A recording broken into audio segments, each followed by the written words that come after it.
नमस्कार बच्चों, मैं बीएल जांगीड़ा आपका हार्दिक स्वागत करता हूँ। भी मानकर चल रहा हूँ कि आपकी पढ़ाई अच्छे से चल रही है। आप लोग अच्छे से मैथ्स को समझ रहे हैं और अच्छे से आप लोग मैथ्स के नोट्स बना रहे हैं, प्लस अच्छे से आप लोग क्वेश्चन हल कर रहे हैं भी। ठीक है, तो अपन ने बीएससी थर्ड में पेपर फर्स्ट स्टार्ट कर रखा था बच्चों। पेपर फर्स्ट अपन ने स्टार्ट कर रखा था, जिसमें आपने यूनिट 5 स्टार्ट की थी, यानी कि अपन यूनिट 5 पढ़ रहे थे। बीएससी थर्ड मैथ्स में पेपर फर्स्ट यूनिट नंबर 5 अपन ने स्टार्ट कर रखी थी, जो कि आज अपन कंप्लीट करने वाले हैं। ठीक है, ये वाली जो आपकी यूनिट नंबर 5 है, इसमें आपने एक चैप्टर स्टार्ट कर रखा था। कौन सा? चैप्टर नंबर 7 भी। आज अपन चैप्टर नंबर 7 पूरा कंप्लीट करने वाले हैं। केवल 3 थ्योरम आपकी पेंडिंग थी, वो आज अपन करेंगे। यानी कि आज की क्लास के साथ ही आपका चैप्टर नंबर 7 कंप्लीट होगा, और चैप्टर नंबर 7 के साथ ही आपकी जो यूनिट नंबर 5 है वो लगभग पूर्ण कंप्लीट होगी भाई, लगभग कंप्लीट हो जाएगी। ठीक है, जो आपकी यूनिट नंबर 5 है वो चैप्टर नंबर 7 के साथ ही लगभग पूर्ण कंप्लीट होगी भी, लगभग कंप्लीट हो जाएगी भी। ठीक है, यानी कि आपका जो पेपर फर्स्ट है उसकी एक यूनिट लगभग चैप्टर नंबर 7 के साथ ही आपकी कंप्लीट हो जाएगी भी। ठीक है, चलो जी भी स्टार्ट करते हैं अपन। लास्ट क्लास में अपने पढ़ा था क्या? अल्पिष्ट बहुपद। कोई एक वर्ग मैट्रिक्स आपको दी थी, जैसे कैपिटल ए। क्वेश्चन था इस वर्ग मैट्रिक्स के लिए अल्पिष्ट बहुपद ज्ञात करना है। तो अल्पिष्ट बहुपद के लिए सबसे पहले आपने क्या किया था? अभिलक्षणिक बहुपद ज्ञात किया था। ठीक है, वहां से एक रिजल्ट आपको लिखना है, जो कि यहाँ पर थ्योरम में आपको काम में आएगा। तो उस रिजल्ट तक पहुंचने के लिए पिछले वाली क्लास में जो अल्पिष्ट बहुपद की डेफिनेशन थी उसको मैं रिपीट कर रहा हूं, वहां से अपन एक रिजल्ट तक पहुंचने वाले हैं। ध्यान से आपको समझना है। ठीक है, वर्ग मैट्रिक्स ए के लिए अभिलक्षणिक जो आपका बहुपद होता है वो आपने लिखा था, और अभिलक्षणिक बहुपद का नाम लिखा था जैसे आपने एफ। क्या नाम लिखा था? एफ। ठीक है, उसके बाद में जो अल्पिष्ट बहुपद है इसमें कुछ एक पार्ट को या फिर मैं ऐसे बोलूं कि अल्पिष्ट बहुपद के जो मूल है, अल्पिष्ट बहुपद के जो मूल है उन मूलों को सेम रखते हुए नए फलनों या फिर नए बहुपदों के बारे में सोचता हूं। जैसे पहला बहुपद मैंने लिखा P1x, दूसरा बहुपद मैंने लिखा P2x, तीसरा बहुपद मैंने लिखा P3x। ये जो 3 बहुपद आपने लिखे हैं, इन तीनों बहुपदों के मूल या फिर शून्यक बोल सकते हो आप लोग। ठीक है, इन तीनों बहुपदों के जो मूल है वो वही है जो fx के मूल है, यानी कि अभिलक्षणिक बहुपद और इन बहुपदों के मूल जो है या फिर जो शून्यक है वो आपके क्या है? समान है। ठीक है, और ये तीनों बहुपद इस प्रकार से आपने माने हैं कि इन तीनों के अंदर अगर आप लोग ए रखते हो, इन तीनों के अंदर अगर आप लोग क्या रखते हो बच्चों? ए रखते हो, तो आपका जो रिजल्ट आएगा वो शून्य के बराबर हो। आपका जो रिजल्ट आ रहा है वो रिजल्ट किसके बराबर हो बच्चों? शून्य के। 3 बहुपद आपने ऐसे सोचे हैं जिनके अंदर अगर आप लोग x के स्थान पर ए रखते हो तो रिजल्ट क्या आना चाहिए? शून्य आना चाहिए। अब आपको क्या करना है? अल्पिष्ट बहुपद। तो अल्पिष्ट बहुपद के लिए आपको क्या करना होगा कि तीनों के अंदर ए रखने पर शून्य आ रहा है, तो वो वाला बहुपद आपका अल्पिष्ट बहुपद होगा जिसकी घात न्यूनतम हो और अधिकतम घात का गुणांक क्या हो बच्चों? इकाई हो। इन तीनों में अधिकतम घात का गुणांक इकाई मान लो, लेकिन इन तीनों में जिसकी घात न्यूनतम है वो आपका क्या होगा? अल्पिष्ट बहुपद। क्यों? क्योंकि डेफिनेशन आपने लिखी थी कि किसी वर्ग मैट्रिक्स कैपिटल ए के अभिलक्षणिक बहुपद में कुछ एक पद या फिर व्यंजक या फिर बहुपद ऐसे पाए जाते हैं जिनके संगत ए रखते हो, जिनके संगत x के स्थान पर ए रखते हो, तो आंसर कितना है? शून्य आए। तब इकाई गुणांक तथा न्यूनतम घात वाला जो बहुपद है वही आपका क्या होगा? अल्पिष्ट बहुपद। तो मानकर चलो कि ये वाला जो बहुपद है वो आपका क्या है? अल्पिष्ट बहुपद। अगर ये अल्पिष्ट बहुपद है तो इसकी घात न्यूनतम, जैसे इसकी घात 3 है, इसकी घात 4 है और इसकी घात क्या है? 5 है।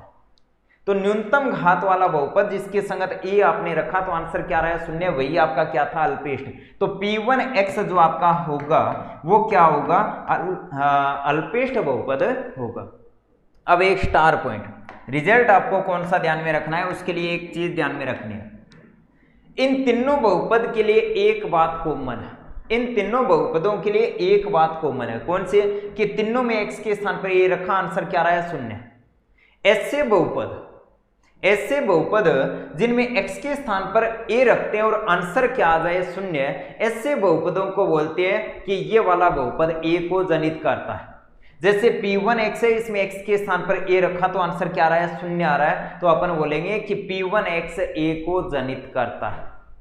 P2x में x के स्थान पर a रखा, आंसर 0 आ रहा है, तो आप लोग लिख सकते हो कि P2x a को जनित करता है। P3x जो है इसमें x के स्थान पर a रखा, आंसर कितना आ रहा है 0, तो आप लोग लिखोगे P3x a को जनित करता है।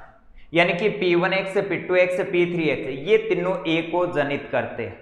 यानी कि किसी बहुपद के लिए अगर अपन ऐसे बोल रहे हैं कि ये वाला बहुपद a को जनित करता है, तो उसका अर्थ क्या होता है कि उस बहुपद में x के स्थान पर अगर अपन a रख रहे हैं तो आंसर निश्चित रूप से क्या आएगा 0 आएगा। ठीक है, अब एक रिजल्ट लिख रहा हूं कि अगर fx के लिए या फिर मैट्रिक्स a के लिए, अगर मैट्रिक्स a के लिए अल्पेष्ट बहुपद P1x है, अल्पेष्ट बहुपद क्या है P1x है, तो इसका अर्थ क्या होगा कि ऐसे बहुपद जिनमें x के स्थान पर आपने a रखा था और आंसर क्या आ रहा था 0, आंसर क्या आ रहा था 0, उनमें न्यूनतम घात वाला जो बहुपद है वो क्या है P1x है। न्यूनतम घात वाला बहुपद अगर P1x है तो अल्पेष्ट क्या हुआ P1x है, अल्पेष्ट क्या हुआ P1x हुआ। ठीक है, तो इसका रिजल्ट आप लोग क्या लिखोगे कि जो अल्पेष्ट बहुपद होता है वो न्यूनतम घात वाला बहुपद होता है जो a को जनित करता है। ये भी a को जनित करता है, ये भी a को जनित करता है, ये भी a को जनित करता है, लेकिन न्यूनतम घात वाला है, इसलिए इसका नाम क्या है, इसका नाम क्या है अल्पेष्ट। अर्थात रिजल्ट आएगा कि अल्पेष्ट बहुपद जो है वो न्यूनतम घात का बहुपद होता है जिसके संगत a का मान क्या रहा है 0, अर्थात जो a को जनित करता है। यानी कि इससे कम घात के किसी भी बहुपद का, इससे कम घात के किसी भी बहुपद का अस्तित्व नहीं होता है जिसके संगत a रखें तो आंसर क्या आ जाए 0। ऐसे बहुपद का अस्तित्व नहीं होता है, कब, जब P1x क्या है आपका अल्पेष्ट बहुपद है। यानी कि रिजल्ट क्या याद रखना है कि अगर किसी दी गई वर्ग मैट्रिक्स कैपिटल A के लिए अल्पेष्ट बहुपद की घात r है, अल्पेष्ट बहुपद की घात r है, तब r से कम घात के किसी भी बहुपद का अस्तित्व नहीं होता है जिसमें x के स्थान पर a रखें तो आंसर 0 आ जाए। अर्थात r से कम घात के किसी भी बहुपद का अस्तित्व नहीं होगा जो a को जनित करे। जनित करने का अर्थ है कि x के स्थान पर a रखने पर आंसर 0 आना चाहिए। ये रिजल्ट आपको ध्यान रखना है भी। इससे अपन थ्योरम कंप्लीट करेंगे भी। चलो जी स्टार्ट करते हैं। स्टेटमेंट में क्या लिखा है कि किसी दी गई मैट्रिक्स या फिर रेखिक संकारक, जैसे आपने अल्पेष्ट बहुपद ज्ञात किया था किसके लिए, मैट्रिक्स के लिए, या फिर अपन ज्ञात कर सकते हैं किसके लिए, रेखिक संकारक के लिए। ठीक है, अगर अल्पेष्ट बहुपद इन दोनों के लिए ज्ञात कर सकते हैं तो इनका जो अल्पेष्ट बहुपद है, जैसे इसको छोड़ो, बात कर रहे हैं अपन वर्ग मैट्रिक्स कैपिटल ए के लिए। अगर वर्ग मैट्रिक्स कैपिटल ए के लिए आप लोग अल्पेष्ट बहुपद ज्ञात कर रहे हो तो वो क्या होता है, यूनिक होता है, अद्वितीय होता है। यानी कि अल्पेष्ट बहुपद संख्या में केवल एक ही होता है। एक मैट्रिक्स के लिए अल्पेष्ट बहुपद केवल क्या होगा, एक होगा। ये आपको सिद्ध करना है। ठीक है, चलो जी स्टार्ट करते हैं। थ्योरम का नाम है अल्पेष्ट बहुपद की यूनिकनेस या फिर अद्वितीयता। क्या लिखा है, एक मैट्रिक्स अथवा रेखिक संकारक का अल्पेष्ट बहुपद अद्वितीय होता है, अद्वितीय होता है भी। ठीक है, देखते हैं। ठीक है, तो अपन को देखना है अल्पेष्ट बहुपद की अद्वितीयता। ठीक है, क्या लिखा है, अल्पेष्ट बहुपद अद्वितीय होता है। कोई एक मैट्रिक्स दिया, उसका अल्पेष्ट बहुपद अद्वितीय सिद्ध करना है, तो कैसे करोगे, देखो भाई। मानकर चल रहे हैं अपन के पास कोई एक मैट्रिक्स है जिसका नाम लिख रहा हूं कैपिटल है, इसका एक अल्पेष्ट बहुपद अपन ने माना और मानकर चल रहा हूं कि उसकी जो घात है वो क्या होगी, r होगी। एक अल्पेष्ट बहुपद जो है मैट्रिक्स का क्या है, अल्पेष्ट बहुपद है, उसकी घात मैंने क्या मानी, r माने, तो अपन रिजल्ट लिखेंगे कि r से कम घात के किसी भी बहुपद का अस्तित्व नहीं होगा जिसके संगत a का मान रखते हो, जिसमें x के संगत a का मान रखते हो, तो आंसर शून्य है। यानी कि r से कम घात का कोई भी बहुपद विद्यमान नहीं होगा जो कि a को जनित करता है। तो क्या लिखोगे कि माना मैट्रिक्स A, माना मैट्रिक्स A के अल्पिष्ट बहुपद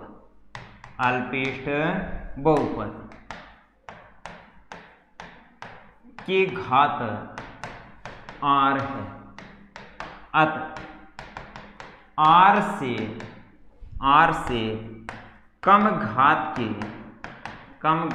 के किसी भी बहुपद का अस्तित्व नहीं होगा जो a को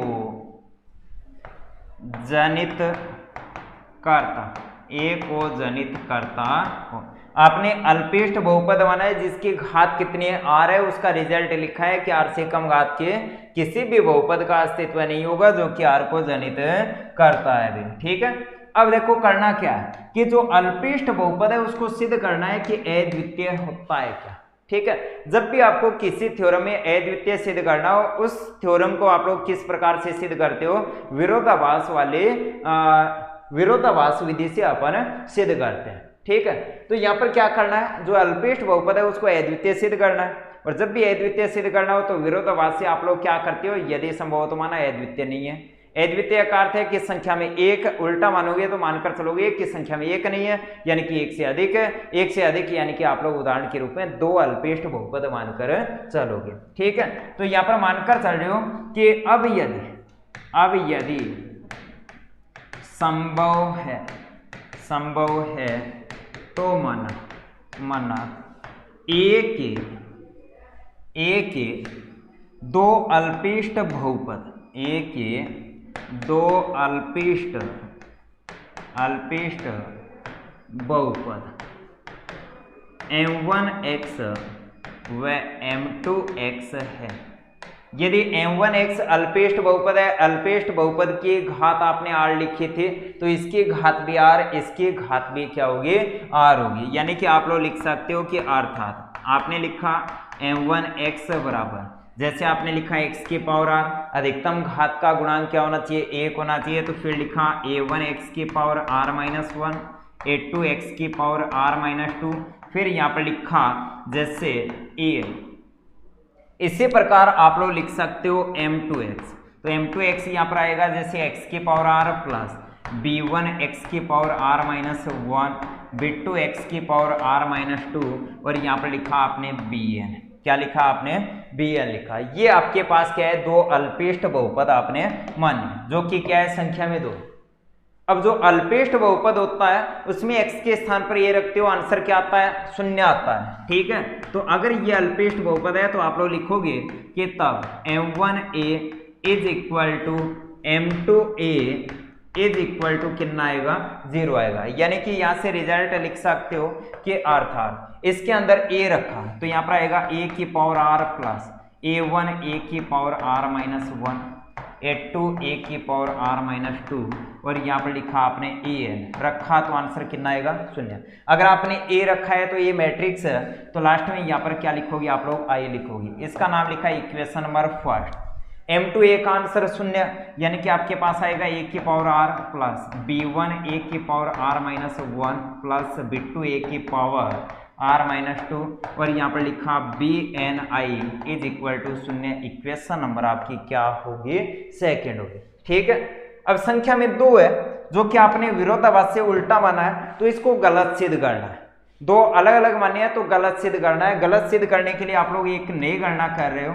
क्या कर रहे हो, 1 में से 2 को माइनस कर रहे हो, और 1 में से 2 को माइनस करोगे तो ये वाला आपका कैंसिल होगा। यहाँ पर आपके पास आएगा क्या, a1 माइनस b1 a की पावर r-1, फिर लिखोगे a2 माइनस b2 a की पावर r-2। इसी प्रकार यहाँ पर लिखा आपने an माइनस bn, और i इज इक्वल टू कितना आएगा, 0। अब ये आपको दिखाई दे रहा है कि ये क्या है, कोई एक बहुपद है। ये क्या है, कोई एक बहुपद है जिसके अंदर आपने x के स्थान पर a रखा है, जिसके अंदर आपने x के स्थान पर a रखा है, और a रखने के बाद में आपके पास आंसर कितना आ रहा है, 0 आ रहा है, लेकिन इसकी घात कितनी है, r-1 है। अगर a के अल्पेष्ट बहुपद की घात r है तो r से कम घात के बहुपद का अस्तित्व नहीं होता है। जिसके संगत x के स्थान पर a रखते हो तो आंसर क्या है, 0। ऐसा बहुपद पॉसिबल नहीं है, लेकिन यहां पर क्या आ रहा है, एक बहुपद आ रहा है, यहां पर क्या आ रहा है, एक बहुपद आ रहा है। तो क्या लिखोगे यहां पर, चूंकि a के अल्पेष्ट बहुपद, a के अल्पेष्ट बहुपद की घात r है, तो क्या लिखोगे, अतः r से कम घात के बहुपद का अस्तित्व नहीं होगा जो a को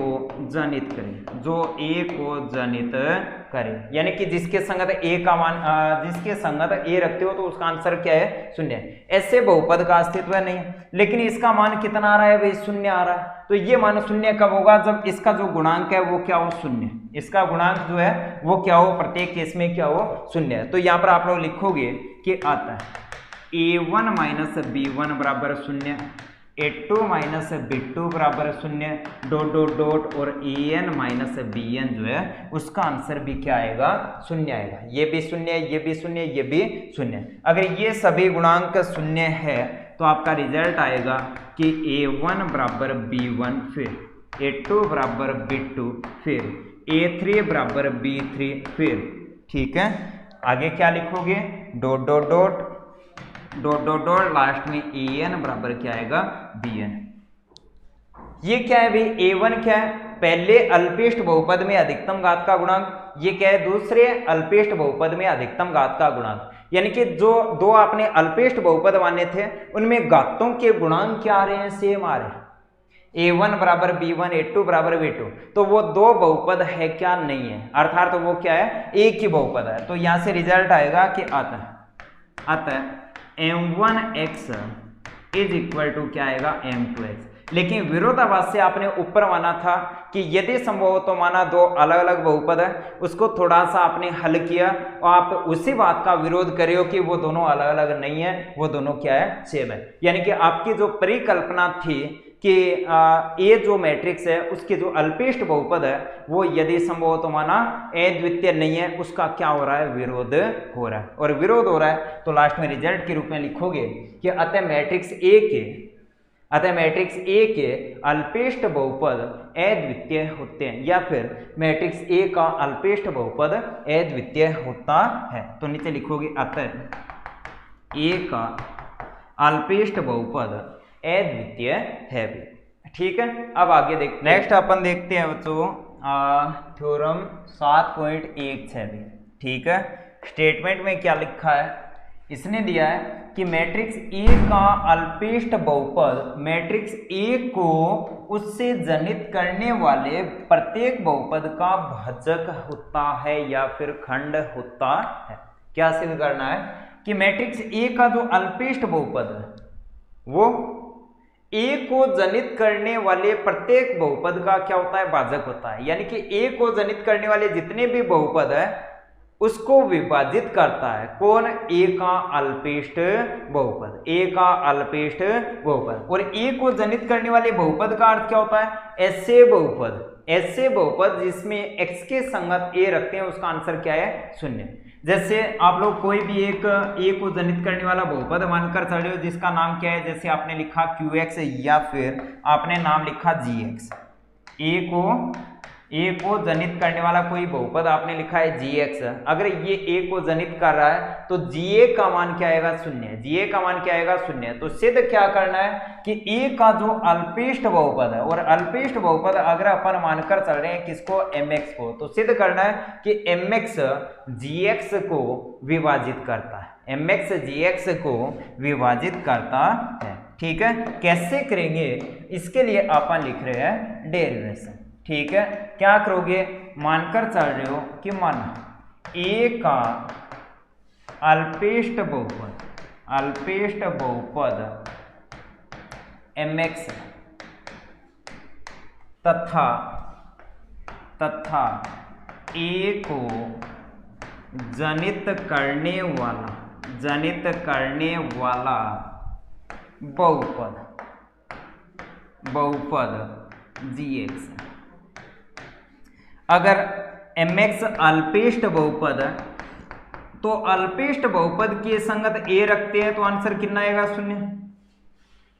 अगर gx a को जनित करता है तो इसके अंदर भी आप लोग x के स्थान पर a रखोगे तो आंसर कितना आएगा, 0 आएगा। ये आपने रिजल्ट लिखा है, अल्पेष्ट आपने माना है, a को जनित करने वाला बहुपद भी आपने माना है, ठीक है। अब देखो ये आपके पास क्या है, कोई दो बहुपद है, कौन से, एक तो आपके पास है mx और दूसरा क्या है gx। अब किन्हीं भी दो बहुपदों के लिए अपन विभाजन कलन विधि लगा सकते हैं, वो क्या होती है देखते हैं। तो यहाँ पे लिखा विभाजन कलन विधि से, अब विभाजन कलन विधि क्या होती है कि किसी एक बहुपद में दूसरे बहुपद का भाग दे सकते हैं। तो भाग देंगे तो दो केस बनेंगे, पहला या तो भाग पूरा जाता है और सेकंड कुछ रिमाइंडर आए।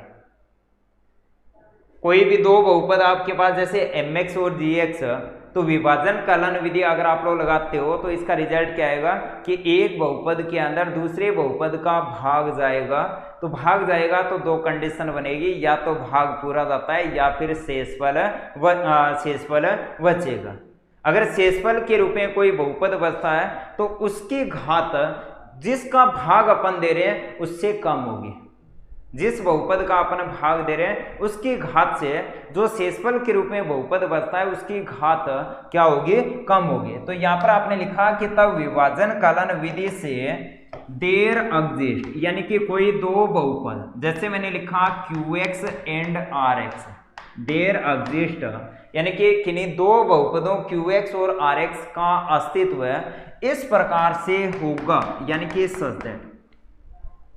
अब आपको सिद्ध करना था कि mx भाजक होता है किसका, a को जनित करने वाले बहुपद का, उसका नाम आपने लिखा gx, यानी कि gx में किसका भाग देना है, mx का। अगर मैं मानकर चल रहा हूं कि भाग गया कितनी बार, जैसे qx बार, और लास्ट में रिमाइंडर में मानकर चल रहा हूं कि बहुपद आ रहा है वो क्या है, rx है, तो अपन लिखेंगे कि विभाजन कलन विधि से gx जो आएगा वो बराबर आएगा किसके, qx गुणा भाग दे रहे हो mx का, और रिमाइंडर के रूप में आपने लिखा rx, क्या लिखा, rx, ठीक है। अब देखो आपने भाग दिए gx में mx का, अगर mx का भाग दिया तो रिमाइंडर शेषफल क्या है, rx है, तो ये जो शेषफल के रूप में बहुपद आ रहा है इसकी घात किससे कम होगी, mx से, ठीक है, किससे कम होगी, mx से। तो यहाँ पर लिखोगे अतः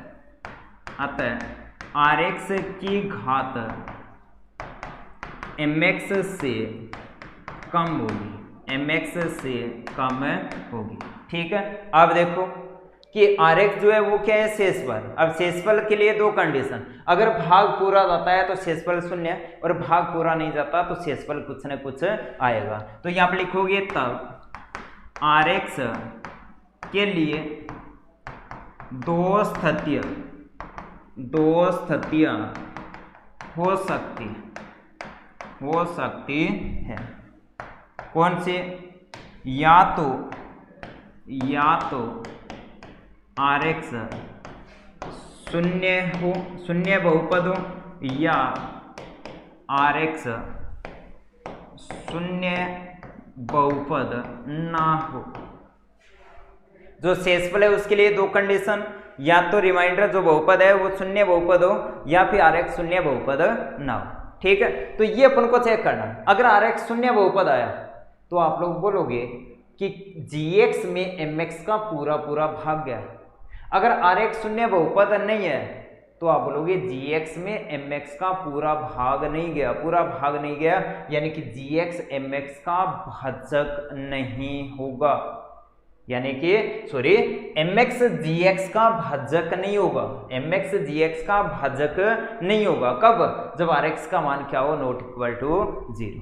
ठीक है, चलो जी अपन चेक करते हैं। आ जाओ, ये चेक करने के लिए अपन क्या कर रहे हैं, एक काम कर रहे हैं, जो आपकी इक्वेशन थी विभाजन कलन विधि से जो रिजल्ट आ रहा है उसका नाम लिखा है इक्वेशन नंबर फर्स्ट। इस इक्वेशन नंबर फर्स्ट में मैं क्या कर रहा हूं, x बराबर a रख रहा हूं, किसमें, इन इक्वेशन नंबर फर्स्ट। अगर रखा तो लेफ्ट साइड में आपके पास gx था तो वहां पर लिखा g इज इक्वल टू, यहाँ पर लिखा qx, x के स्थान पर आपको a रखना है तो आपने लिखा a, फिर mx का भाग तो यहाँ पर लिखा mx, x के स्थान पर a plus remainder rx, x के स्थान पर आपने रखा क्या, a। ठीक है, अब gx क्या था बच्चों, a को जनित करने वाला बहुपद, और a को जनित करने वाला बहुपद है तो ga का मान 0 है, qa का मान पता नहीं, लेकिन mx क्या था, अल्पेष्ट, अल्पेष्ट में x के स्थान पर a रखा, 0 आएगा, प्लस यहाँ पर आ रहा है ra, इसका मान 0 है, 0, यानी कि ra का मान क्या आ रहा है, 0, ra का मान क्या आ रहा है, 0 आ रहा है। ठीक है, अगर ra का मान 0 आ रहा है तो आप लोग लिखोगे कि rx अतः rx जिसकी संगत x, जिस बहुपद में x के संगत a रखने पर आंसर 0 आता है उससे बोलते हैं a को जनित करता है। तो यहाँ पर रिजल्ट लिख रहा हूं कि अतः rx a को जनित कर सकता है। अब सकता है क्यों लिखा, देखो कर सकता है, इसमें एक कंडीशन आएगी, कौन सी कंडीशन, परंतु rx की घात, ये शेषफल है ना, तो इसकी घात भाजक की घात से क्या होगी, कम, परंतु rx की घात mx की घात, mx क्या था, अल्पेष्ट बहुपद, mx की घात से कम है, से कम है। तो पीछे वाली थ्योरम से पहले मैंने एक लाइन लिखी थी कि अल्पेष्ट बहुपद जो होता है उससे कम घात के किसी भी बहुपद का अस्तित्व नहीं होता है जो a को जनित करे। यहां पर क्या है, rx आ रहा है, rx जो है वो a को जनित कर सकता है, क्योंकि ra का मान क्या रहा है, 0, ra का मान 0 आ रहा है, तो यहां से आइडिया लगा कि rx जो है वो a को जनित कर सकता है। लेकिन rx की घात अल्पेष्ट बहुपद की घात से क्या है, कम। अगर अल्पेष्ट बहुपद की घात से कम है तो आप लोग रिजल्ट जानते हो कि अल्पेष्ट बहुपद से कम घात के किसी भी बहुपद का अस्तित्व नहीं होता है जिसके संगत ra का मान क्या हो, 0, जिसके संगत या फिर जो a को जनित करे। तो यहां से आप लोग लिखोगे क्या कि mx की घात से कम है, तो लिखोगे अतः rx a को जनित नहीं कर सकता, rx a को जनित नहीं कर सकता। लेकिन इसके संगत ra का मान क्या आ रहा है, 0 आ रहा है। अगर ra का मान 0 आ रहा है तो rx a को जनित करना चाहिए, rx a को जनित करना चाहिए। mx अगर अल्पेष्ट बहुपद है तो rx का अस्तित्व नहीं हो सकता कि उसके संगत a रखने पर 0 आए, क्योंकि mx अल्पेष्ट है तो इससे कम घात के बहुपद का अस्तित्व नहीं होता है, और कम घात के बहुपद का अगर अस्तित्व ही नहीं है तो इसका रिजल्ट ये आएगा, इसका रिजल्ट ये आएगा कि जो rx बहुपद है वो स्वयं क्या है, एक शून्य बहुपद है। अब इसके अंदर x के स्थान पर a रखोगे तो ra का मान क्या लिख सकते हैं, 0।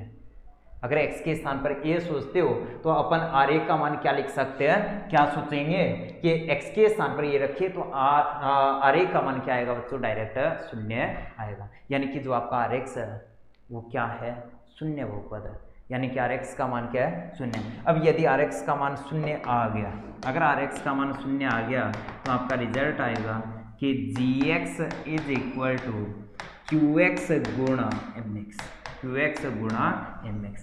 यानी कि ये क्या था, a को जनित करने वाला बहुपद, ये क्या है, अल्पेष्ट बहुपद, यानी कि इसके अंदर भाग दे रहे हैं तो भाग पूरा जा रहा है, या फिर gx का mx क्या है, भाजक यानी कि फैक्टर है। ठीक है, तो यहाँ पर रिजल्ट लिखोगे अतः अल्पेष्ट बहुपद a को जनित करने वाले बहुपद का भाजक होता है। थोड़ा सा एक बार फिर से रिपीट कर रहा हूं, आपने इस थ्योरम में अल्पेष्ट बहुपद mx माना है, ए को जनित करने वाला बहुपद gx माना है। अब दो बहुपद है तो विभाजन कलन विधि से भाग दे सकते हो, ठीक है। आपने भाग दिया gx में किसका, mx का, मानकर चल रहे हो qx बार भाग गया, ये क्या है, रिमाइंडर है। अब शेषफल के लिए दो केस हो सकते हैं, या तो इसका मान क्या आएगा, शून्य, या मान आएगा नॉन जीरो।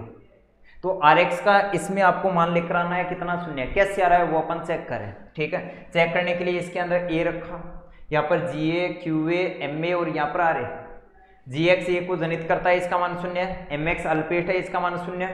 तो Ra का मान क्या आ रहा है, शून्य आ रहा है। अगर Ra का मान शून्य आ रहा है तो आप लोग लिख सकते हो कि अतः Rx a को जनित कर सकता है।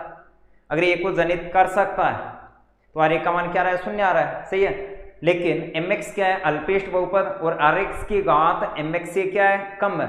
तो आपने पीछे वाली थ्योरम में बोला था क्या, कि अल्पेष्ट बहुपद से कम घात के किसी भी बहुपद का अस्तित्व नहीं होता है जिसके संगत a रखने पर शून्य आए। लेकिन यहाँ पर Ra का मान शून्य आ रहा है, तो ये पॉसिबल कब होगा, जब Rx का स्वयं का मान क्या हो, शून्य। तो लेफ्ट साइड में a रखो, b रखो, कुछ भी रखो, आंसर क्या आएगा, शून्य। तो रिजल्ट आपने लिख दिया कि Rx शून्य है। शून्य है तो gx जो है उसमें mx का क्या जाता है, भाग, यानी कि a को जनित करने वाला जो बहुपद है उसमें mx अल्पेष्ट बहुपद का भाग जाता है, यानी कि अल्पेष्ट बहुपद ए को जनित करने वाले बहुपद का क्या होता है, वे भाजक होता है वे, ठीक है। अब अपन देखते हैं नेक्स्ट थ्योरम में। नेक्स्ट है क्या लिखा है, मैट्रिक्स ए का अल्पेष्ट बहुपद उसके अभिलक्षणिक बहुपद का क्या होता है, भाजक होता है। पीछे वाली थ्योरम में लिखा था ए का अल्पेष्ट बहुपद ए को जनित करने वाले बहुपद का भाजक होता है, लेकिन यहाँ पर इसमें क्या लिखा है, अल्पेष्ट बहुपद का भाजक होता है। तो चलो भी मानकर चलते हैं कि माना ए का अभिलक्षणिक बहुपद, अभिलक्षणिक बहुपद fx, अगर ए का अभिलक्षणिक बहुपद fx है तब आपने एक थ्योरम पढ़ी थी कैली हैमिल्टन प्रमेय। अगर a का अभिलक्षणिक बहुपद fx है तो a इसको संतुष्ट करता है। अभिलक्षणिक समीकरण लिखी थी fx से बराबर 0, उसको संतुष्ट करता है कौन, a। यानी कि a को अभिलक्षणिक बहुपद में रखेंगे तो उस बहुपद का क्या प्राप्त होगा बच्चों, शून्य प्राप्त होगा। तो अगर a का अभिलक्षणिक बहुपद fx है तब कैली हैमिल्टन प्रमेय से fa का आंसर क्या आएगा, शून्य। अगर fa का मान शून्य आ रहा है, a रखने पर आंसर शून्य आ रहा है, तो इसका रिजल्ट आप लोग लिख सकते हो कि अतः fx a को जनित करता है। तो यहाँ पर लिखोगे अतः fx a को जनित करेगा, जनित करता है। fx क्या था, अभिलक्षणिक बहुपद, a का अल्पेष्ट बहुपद, फिर अभिलक्षणिक बहुपद आपने माना fx। अगर fx अभिलक्षणिक बहुपद है तो fx क्या है, a को जनित करता है। यानी कि जो अभिलक्षणिक बहुपद होता है वो हमेशा a को जनित करता है। अगर अभिलक्षणिक बहुपद a को जनित करता है तो पीछे वाली थ्योरम से अल्पेष्ट बहुपद a को जनित करने वाले बहुपद का क्या होता है, जनक होता है।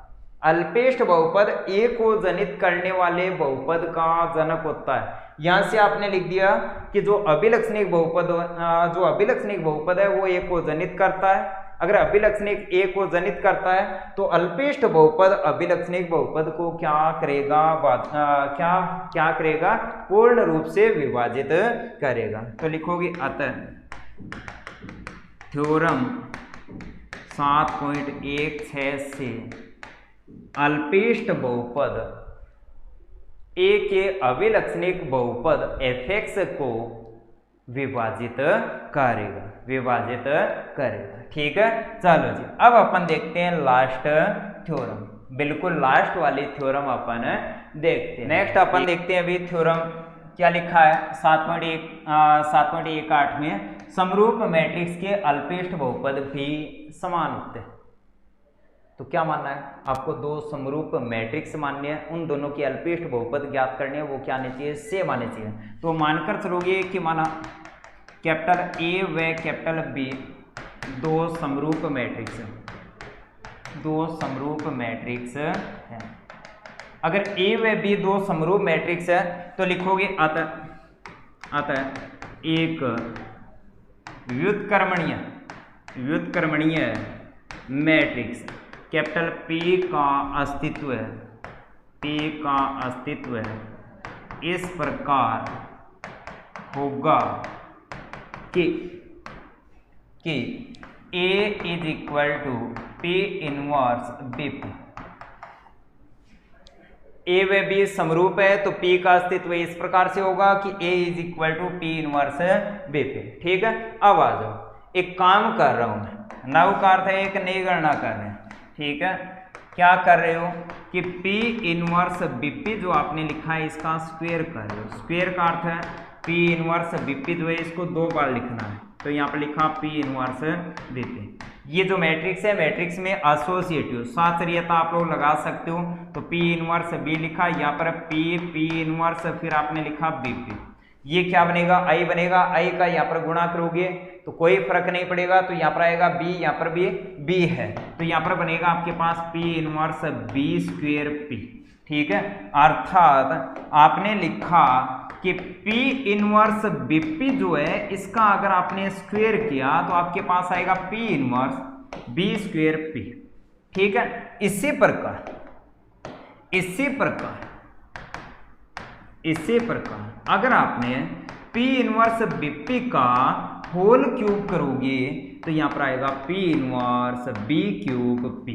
ठीक है, dot dot dot dot dot dot, यहाँ पर लिखा मैंने कि P इनवर्स BP की पावर 4, तो यहाँ पर आएगा P इनवर्स B की पावर 4, यहाँ पर P, यानी कि K belongs to capital A व B दो समरूप मैट्रिक्स है, तो P का अस्तित्व इस प्रकार से होगा कि A इज इक्वल टू ये, फिर नई गणना कर रहा हूँ कि इसका स्क्वायर किया, क्यूब किया, 4 घात लिए, 5 घात लिए, इस प्रकार से K घात आपने लिए, ये आपके काम में आएगा। ठीक है, अब आ जाओ, करना क्या था कि जो समरूप मैट्रिक्स है उसकी जो अभिलक्षणिक अल्पिष्ट बहुपद है वो क्या होनी चाहिए, समान होनी चाहिए। तो मैं क्या कर रहा हूँ, B का अल्पिष्ट बहुपद मानकर चल रहा हूँ जिसकी घात क्या है, R है, तो यहाँ पर लिखा अमाना जो सेकंड मैट्रिक्स है B का अल्पिष्ट बहुपद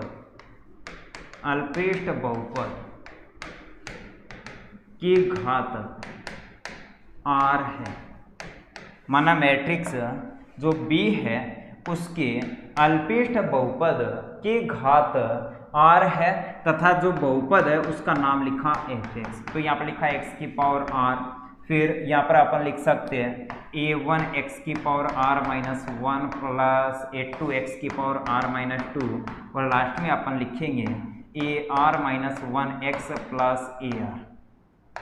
B का अल्पिष्ट बहुपद आपने माना है क्या है, fx है, जो कि x में r घात का बहुपद है।